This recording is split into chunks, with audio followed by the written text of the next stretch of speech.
I mean, I feel like the accountants will be the unsung heroes soon when the DOGE boys go to cutting on the Pentagon.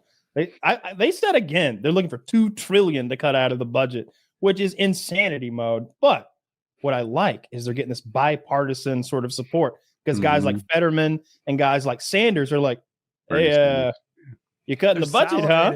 They're salivating. Hell, I got a little list here. Yeah, they're targeting. I think it's funny that they're targeting.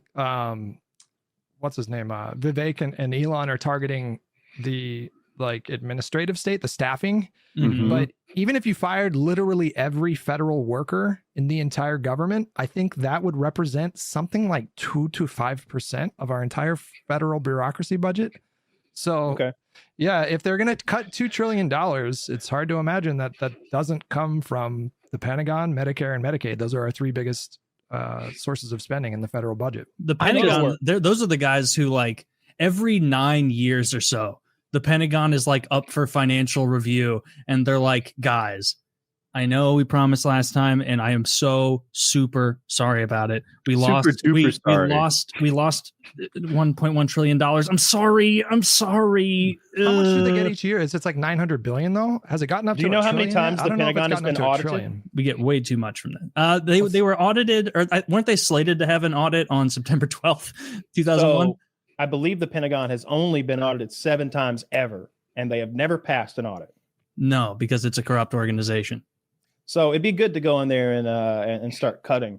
I'd like to do some exploring. I would send in guys with fucking flashlights and make sure offices are actually where they're supposed to be. I hope they're like checking how many pencils people have checked out. I hope they're seeing like every little scratch. Here's my question for you. Is crazy. Elon's history says that he finds expense cuts kind of indiscriminately, right? He just, you know what? This whole fucking place is bloated. Half of you are That's not true. So I heard this recently on a podcast. When he took over Twitter, he had a day where he worked some ungodly amount of hours continuously, they said. Okay. And he had every employee show up, and every one of them got 5 minutes. What are you working on right now? And like, what have you done in the last week or something? No, he'd ask every one of them, what are you working on right now? And what can we do to improve the company? And he started cutting people right then and there. Like, well, you're fired. And there's no way to hide from that, right? You go in there and you tell him, and I'm sure there's people, he's got assistants and like can verify these people are doing what they're saying they're doing or whatever. Mm-hmm. So I kind of like that. From it. Here's where I take. Let's pretend that you, Kyle, are an ineffective employee. And I say, Kyle, defend your position to me. I'm going to finish that 5 minutes fucking sold, flattered. Like you are going to keep your job because you're good at selling yourself. And then you could have some other guy who doesn't have that same talent, who might be more useful to the company, but he's like, I'm working on like a couple of things and like just not able to sell himself. You can't tell me what you're working on. I don't want you here. I don't care how good you are at it. And to Kyle's point of like this review process, my understanding of it was that Elon was asking for like specific deliverables over the past week, where he asked something like, what could we do to make Twitter better? And can you tell me something you've accomplished over the past week? Like what's a project you undertook and like what has been completed? And it turns out in government, in a lot of these big tech companies, there are a ton of people skating by and doing that, like the shit Woody and I have talked about a million times, where it's like one dude is working his fucking fingers to the bone, and then 8 other guys are not giving a shit, just phoning it, just sitting on meetings on mute with the camera off while they're playing games. And so you can, like, anyone who's gone to a DMV or like any government office has looked around and been like, you can almost identify it in real time. You can be like, that lady's on the fucking ball. She's running everywhere. That guy's on the ball. He's running everywhere. He's helping 3 different windows. And then there's a group of 7 people back there that have not moved away from the water cooler the entire 30 minutes I've been waiting here. What are those 7 people doing? Well, yeah, and if you can figure out who's who in 5 minutes, then that's impressive. I imagine I'd have like be right 2/3 of the time. Well, to the extent that you can eliminate redundancies or get rid of unnecessary bloat, I don't disagree with that in principle. But again, that represents such a tiny sliver of our budget. Like I'm looking at our budget right now, it's $6.75 trillion, 1.46 for Social Security, 912 billion for health, So and then 882 billion is for net interest we're paying on our debt. 874 billion for Medicare. 874 billion for national defense. Well, there's lots of things. That's a huge blanket. National defense. I think there's like a $5 or $8 billion subsidy / loan for Rivian this year, and I love that Elon Musk has to decide if they get it or not. Like, I don't think Rivian needs that loan. And do they? Aren't they like doing just fine? Don't they have that badass pickup truck? Did they need $8 billion worth of federal government subsidy? Like, wait, I'm not going to buy a Rivian. You don't think it's a massive conflict of interest to have someone who is the beneficiary of government subsidies actually wielding a very real influence on who gets no more than I think his competitors? No more than I think the people deciding who we go to war with have massive holdings in Lockheed Martin and Raytheon and shit. Like, okay, but no whataboutism. I agree. I mean, like, do you see that as a potential conflict of interest? I see it as an immediate. I could see that. That's why I brought it up. Yeah, it's a problem. Sorry. I didn't hear it. Kyle loves it. No. Kyle sees the conflict of interest and loves it because it's his team and it's fun. Fuck Rivian. Fuck Rivian. Fuck your stupid truck. Oh, it's got a grill in it? Does it? Well, you don't need a loan this year, do you? You should be selling like hotcakes. Oh, the hotcakes that you make inside your fucking Rivian truck, loser. And guess what? The front of your trucks is ugly. It's ugly as shit. It looks bad. It's too slim. It's not bulky enough. Not a fan. Interior to Rivian. The lights are weird. No thanks, Rivian. I've been in a Rivian. I loved it. Yeah, they're the only one of us with any experience. He's like, oh, that's pretty nice. I watched a long ass video. Dude, I was super impressed. It's crazy. It's like an 8,000 pound truck that accelerates like a Corvette, and somehow you can feel the mass of it. And it is pretty neat. It was pretty neat. It's expensive though. I like the way the Rivian trucks look. Only a tiny bit more than I like how the Cybertrucks look. Really? I dislike the look of the Cybertruck so much. Mm-hmm. It's so jarring and ugly every time I see it on the road. It's like a fun novelty, but it's aesthetically displeasing. It's ugly. It's angular. It's like if you used like brutalist architecture to create a car. My whole life I've been programmed that cars have two headlights and like a vented grill in the middle. And that's like the only thing in common across every car everywhere. And now that they need aerodynamics and not cooling in the front, it changes the look of it. And I think to myself, like, we're solving a different problem. It can look different. It's okay. There's kind of a big issue with that design. And somebody was, I feel like there's a lot of like bullshit videos on Twitter of people complaining about Elon's products, but for the Cybertruck, they kind of bury the light like in the grill. Yep. And if you're driving in the snow and the snow accumulates, it actually blocks the light, which seems like a really big flaw. It needs a defroster on it. They need like there's going to be so many little things like that they didn't think about. It needs a defrosting bar on the lights to melt the snow out of it. I mean, they had that pedal issue, right? Did they get that rectified? Well, all right. So when we say rectified, what they did was you took it in and they shut. You know what a pop rivet gun is? For this story, I do. They went fixed. They just nailed it. Bolted on there. They nailed the offending piece to the floor. Is what they did. I don't like that. I don't want a high-tech car with nails in it. Well, it doesn't have nails. It has pop rivets, but you don't know what those fucking are. Okay, well, I don't want to. You're a soft-handed city boy. Do you guys think that Grandpa knows what a pop rivet gun is? Are going to be able to cut $2 trillion? But he's got a pneumatic. No, I don't. He does. I'm such a homo.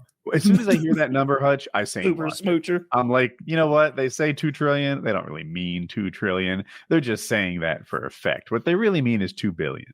And better be more than that. no, he's coming for 2 T's. Little. Yeah, I know, but I don't know how much there is to cut. I agree with the core of what you're saying. Like, he's doing like, this is literally, and we've talked about this, so I don't want to stay on it, but like, this is how negotiations work. You set the anchor point high or low, depending on what you're doing, and then you move from there. When he says he's going to cut 2 trillion, yeah, 100. You think Elon Musk doesn't know how to negotiate? I think this is all Elon. He's not very good at business. I don't think he's great at it. No, I think he knows a little about what I think Elon Musk is good at is marketing and streamlining. I think he's good at marketing and streamlining and very little else. Dude, he's clearly good at more than that, because otherwise you could look at a bigger budget organization like NASA, and like a bigger per capita break out the successes they've had comparatively. A bigger budget organization? What do you mean? Then what? Like than SpaceX, for example. So like the thing that was holding back NASA from doing these like returning rockets and whatnot wasn't brain power. It wasn't sheer brain power because they have that at NASA. It's organization. It's getting people in the right thing, in the right organizational structure to actually work on the right things. It was ingenuity. What SpaceX did. The whole idea of the reusable thing. They shit on him at NASA. There's a video of them like making fun of him the same way there are videos of them making fun of Trump. And they showed him a clip of, I think, Buzz Aldrin or somebody being like, saying that SpaceX was a waste of time and that it led money away from where it should be. And with NASA, Elon cried. They showed him that interview during his interview and he teared up. It was like, dude, don't do that to him. Don't show him Buzz Aldrin shitting on him. That's awful. He was so like hurt by that. One of my favorite things about Elon Musk is like furthering the space shit. Of course. Like there needs to be more exploration of space. That's cool. It's fun.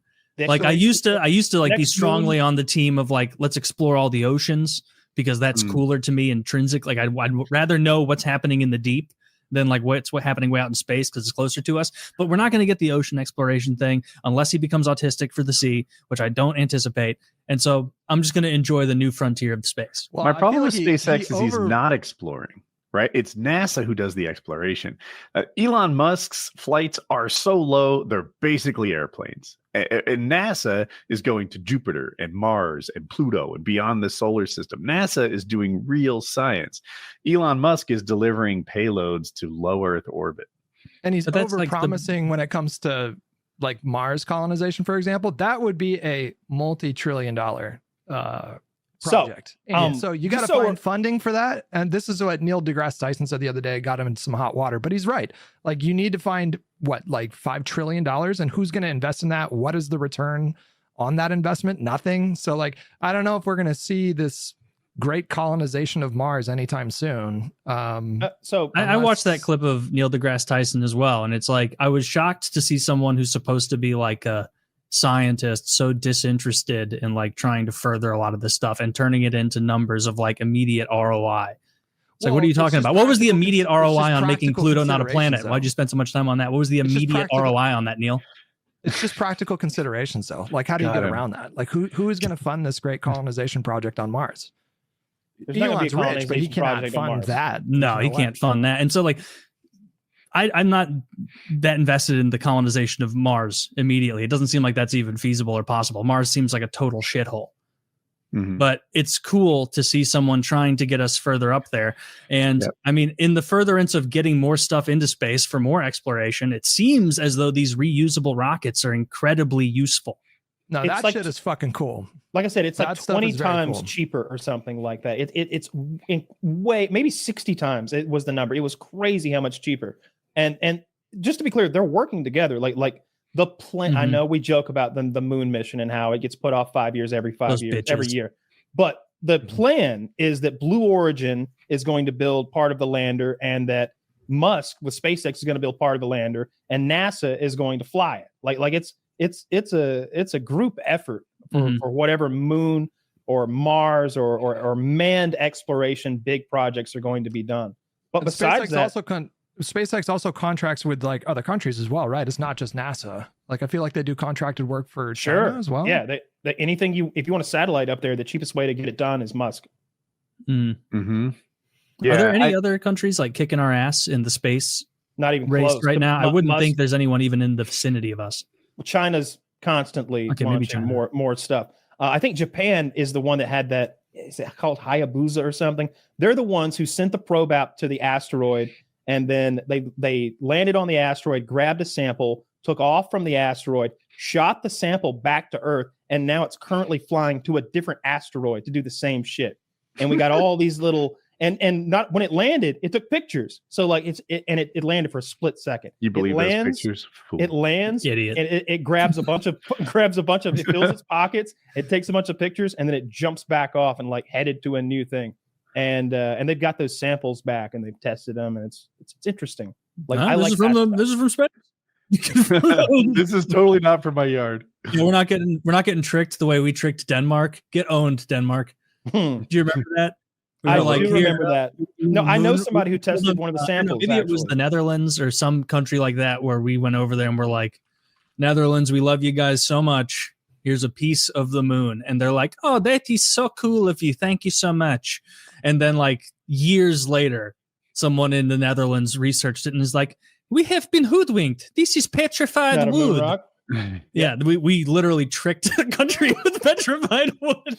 Get a load of these fucking idiots. Don't know. Well, all right, so nobody knows what really happened. Like, maybe we gave him a real moon rock and some fucking goober in over there snuck in, did the switcheroo on them. You know, I like to believe that we're on the up and up. That they wouldn't allow that to be stolen. It's like the Netherlands. They don't get a lot. Like they'd be so super you think stoked. It's more likely that we're liars or that they're bad at keeping up with their I think we played a little fun joke on another country, and that's fine. We are rife with fucking moon rocks. We got them like coming out of our shirt sleeves and stuff. Biden's got one in his fucking office, a big one. Does he? Yeah. Okay. I saw a video. He's like, that's from the moon. That's from the moon. Back in my day, we didn't allow black people on the moon. We wouldn't send them there. It wasn't. They kind of didn't. And then he whispers to you. Black guy came up and said, "What do you want? Why you want to go to the moon? Don't you want to touch my legs? Rub the hair. Not bad. They get blonde in the summer with all the sun. Oh, they get so blonde in the summer. Right? The black kids would walk up, they'd be marveling at my legs. I'd say, get out of here. You're not allowed. More a month of Biden content. So. No. Only one. No, he's going to get his own. You think he's retiring? No, he's going to do Monday Night Football. Dude, he's going to become like a John Madden character. Right there. I wonder how much longer he's going to live. Oh, forever. Dude, once you get above 80, it's a crapshoot. Like probably not long. I keep predicting both of them are going to die, and I keep being wrong.